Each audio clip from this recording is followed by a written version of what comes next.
Hello, everyone. Welcome back to our YouTube channel, Becoming a ROS Developer. My name is Rodrigo Gonzalez, and today we have one of our students, George, who has completed the course ROS 2 Basics in 5 days.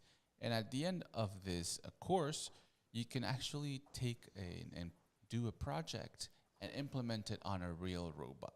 So that's what we're going to be seeing here today, that project. So hello, George. How are you? Hello, I'm fine. I'm ready for the presentation. Great. I'm excited to see what you've done. So please, whenever you're ready, share your screen and show us how you've solved your project. Okay. A second.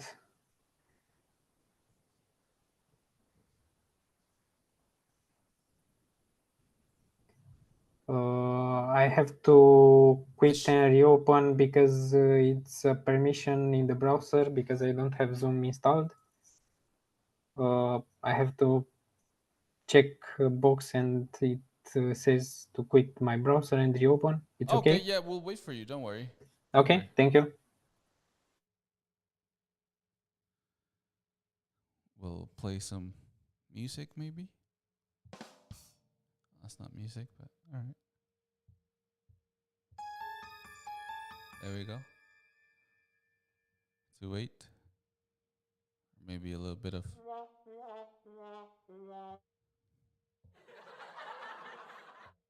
All right, that's enough.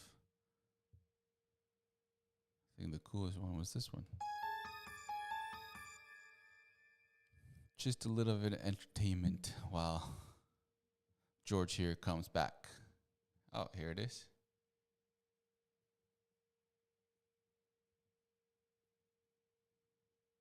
Hello, George?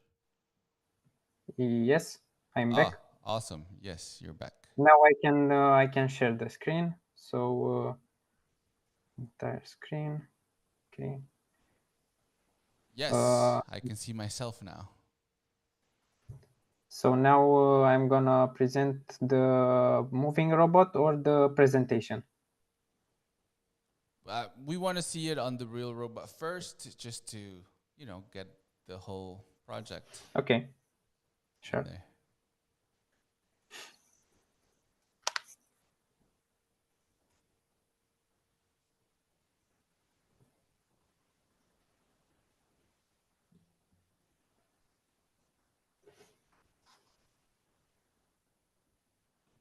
Okay. So I started to launch the robot here. Okay, I'm gonna play it. The code.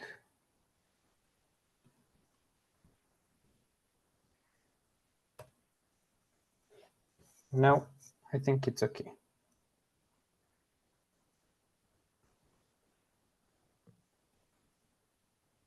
Nice layout. So thank you. So as you can see, the robot is finding the wall, is positioning. So it's looking and finding the wall.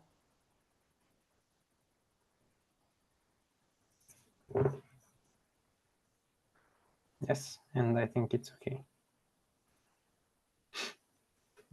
So this is the script for the first script while following.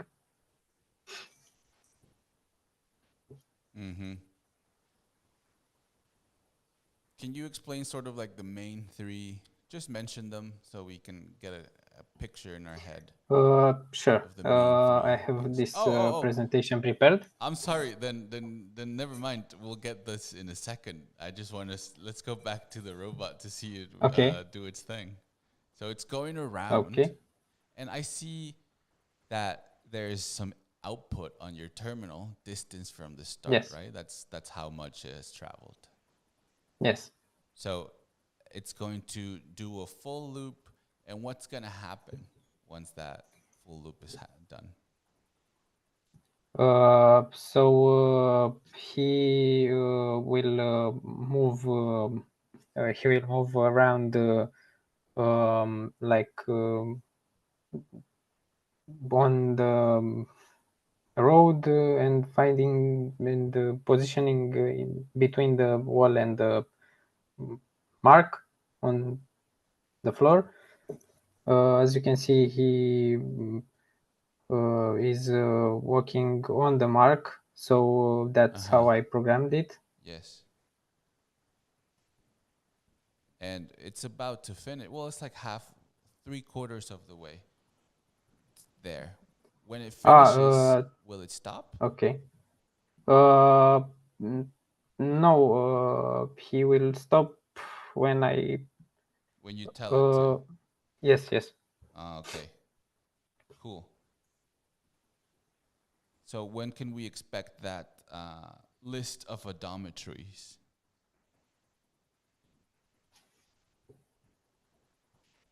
Can you repeat, please? So the last requirement is to get all of the points that the odometry has recorded. When can we expect to see that? After 3 laps, I think. After 3 laps? Okay, then how about this? We already saw do 1 lap. That's great. Let's just leave it running. And you can go ahead and go to your presentation now because we saw the behavior of the robot, so we can move on to the presentation. Okay. So in the wall following script, in the first, I will say very resumed all.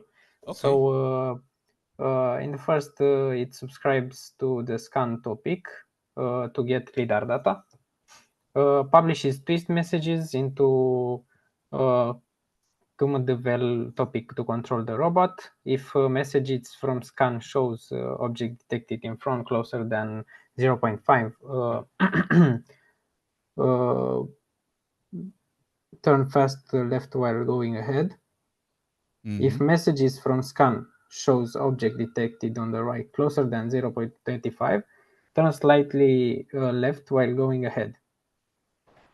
If messages from scan shows object detected on the right at distance over 0.3, turn slightly right while going ahead. So this is in the first script. In Wall Finder, subscribes also to scan topic to get LiDAR data, publishes the messages, topic to control the robot, creates service find wall. So this is the script with service find wall. Turns the robot till the lowest value is for the front-facing lead array. Moves to the wall till the distance of the front ray is 0.3 centimeters. No, I think this is okay. Turns the robot till the lowest value is for the right-facing lead array. And that's the role of this script. And for the odometry recorder, subscribes to odom topic to get odometry data, calculates the distance from the start point till the position of the robot based on the data from odom.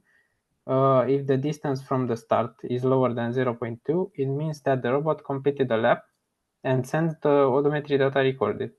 Every 1 second, the distance between the past and the present positions is calculated and all points are appended to a list. This distance is added to the current distance on each step. And awesome. That's it. Yes. Great. Thank you for the presentation, George. So thank you too. A little applause here. And so let me ask you. First of all, congratulations! Nice project. Thank you. So I really like, straightforward, and it's accomplishing the task. Except for, I think I understand the last part, the odometry recorder, right? Because you mentioned that you record the starting point, Yes. when the robot starts, and then you're checking if the robot is 0.2 away from it to complete the map, the lab. Yes. Is that correct? Yes, that's what I said. Okay. So why though is the robot still running? Is it because it hasn't reached that 0.2 close to region? I think yes. I think yes. It doesn't. It didn't reach the. Because otherwise we cannot see the list of odometry, right? We right now there's no list of odometry yet. We can Yes. calculate Yes. the current distance, is that's the feedback of your action server, but Yes. It's the yes. It's the feedback. okay. So did you, once that list of odometries is returned, if that condition happens, which we can see that it's not happening, Yes. would the robot stop? Uh, Normally yes. No, I'm saying in your code, once you return your list of odometry. Yes, it will stop. No, but that's stopping the node. My question is, will the robot stop? The robot. No, no. And do you print out the list of odometries? The list, I think it will print. So, if it when it will finish, I think it will print. I don't know. You don't know. So what I guess my final question then is, what is a very sound way of making the robot stop? Like let's stop this program and let's force it to stop after one lap. How would you do that? I'll stop it with Control C. Yeah. So now we're gonna run it again, but we're gonna change something in the code to make sure that list of odometries is returned when you finish the lap. So you need to change something. And I even mentioned it, and you mentioned it. And Yes. it's yeah, all right. So it's the 0.2. Yes. Yes. So let's make it 1. Let's make it a big number. So it's going to get there. Let's make it 1 meter. 1. Okay. Do 0.0, because otherwise I don't know if that needs to be a float. Yes. So I have to stop it again. Stop this, yeah. Okay.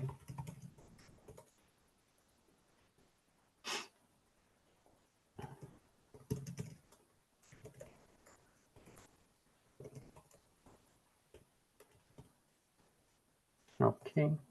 Exactly. The reason I'm doing this is because I want to see that last part of the project, right? Because Yes. now we've seen the file I in the think wall. I forgot the. I see. I mean, you do have the action server, because we can see it is getting the feedback. I just want to know what happens when that condition is met that we haven't seen. So, all right, I think that's, well, while it's trying to, I don't know if it's actually going to do it. It looks like it's just spinning.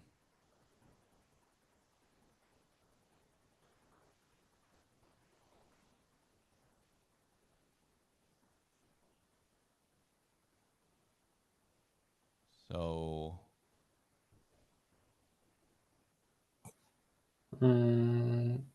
I think maybe it's, I don't know what's happening now.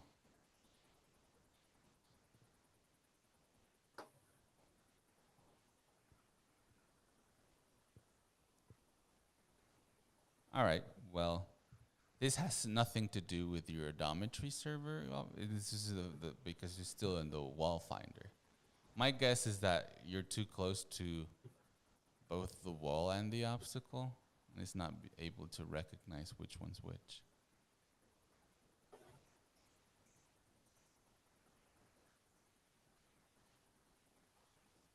What do you think?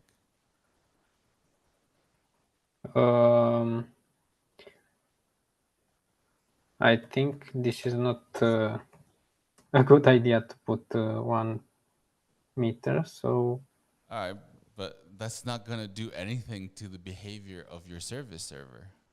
But do it. But it's if you don't move, if you don't change anything, it's going to happen again. yes.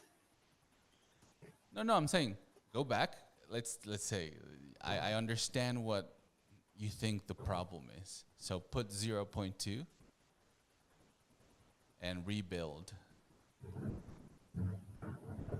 So in here you're saying, oh, because we changed that this is why it's not doing it, right? Is that what you're saying?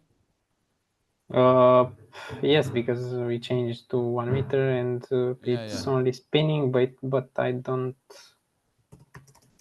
really. You don't know why, because it shouldn't, because it has nothing to do with it. Do it, and it's gonna spin again.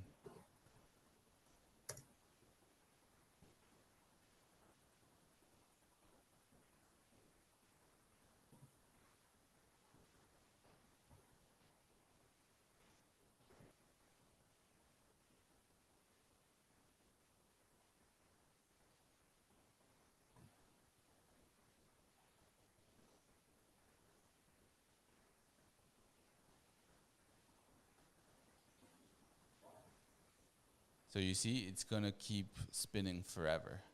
Now, I guess for the last question, that now that this scenario showed up, why is it happening? Why do you think it might be happening? I think because he doesn't know right now where he is, so he can find the wall. Exactly, can't find the wall, right? So how does it find the wall? Move forward a little bit. So when what happens? When he reaches this position right now, okay, move forward a little bit and trying to find the wall. Yes, so actually you're getting ahead. So it's spinning. Yes. And the moment it stops spinning is because why? Because it found what? Not talking about the wall, talk about numbers, like because it found the minimum ray, the minimum distance ray. Where is that in your code? The minimum distance, it's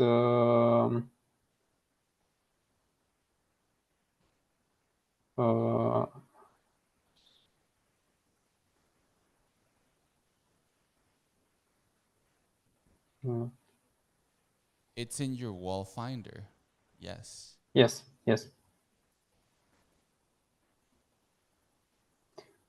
Here. Let's see. Turn to face the wall.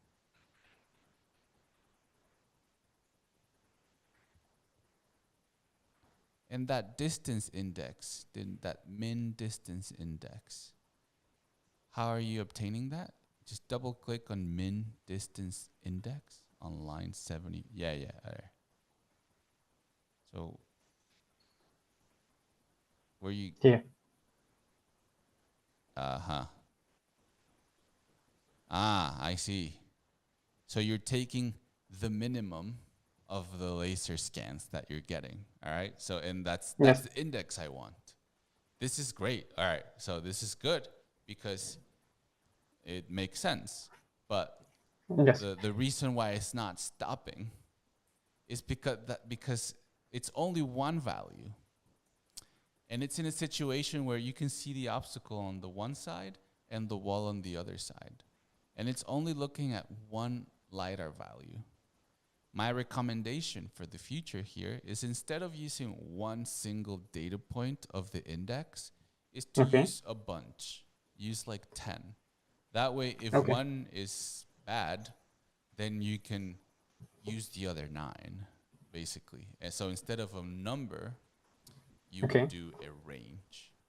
And that's important to most of laser LiDAR applications you'll use, because you'll see that you can't rely just in one point, especially on real robots, because sometimes, you know, it's that LiDAR is not going to return correctly or whatever. So look, it kind of started now for some reason. But all right, that's my recommendation, and that's why it was spinning. So yeah, that's what was my question, basically. All right. Yes. So awesome. Other than that, I think I have no questions. So thank you so much, George, for your presentation. Thank you. Thank you too. Let me go back here to my face. And, oh, sorry. Yes, you can. This is what you can do, guys, once you are done with our course, to show that you've learned every part of our course, is to implement this on a project and come show it. So I invite everyone to do what George did here. And thank you, and see you guys next time. Bye-bye.